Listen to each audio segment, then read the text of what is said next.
Jalannya persidangan yang hampir memasuki waktu sebulan ini mulai terbuka bagaimana sosok Verdi Sambo.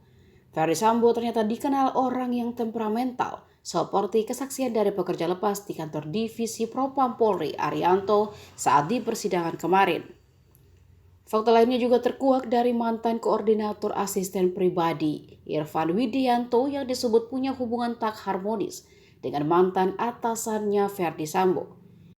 Hal itu diungkap kuasa hukum Irfan Widianto, Fataripat, dan sudah diakui sendiri oleh Irfan yang mengundurkan diri menjadi koordinator asisten pribadi Verdi Sambo sejak masih berada di Direktorat Tindak Pidana Umum Bareskrim Polri.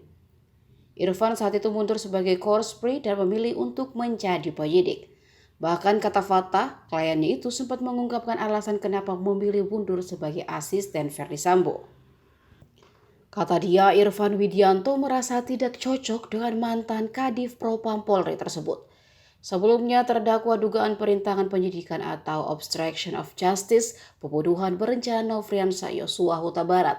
Irfan Widianto mengungkap bahwa dirinya sempat mengundurkan diri sebagai koordinator asisten pribadi Verdi Sambo. Pengunduran diri itu dilakukan Irfan saat Verdi Sambo masih menjabat sebagai Dirtipidum Bareskrim Polri. Dirinya juga menegaskan kalau keputusan itu diambil atas keinginan sendiri bukan karena dipecat.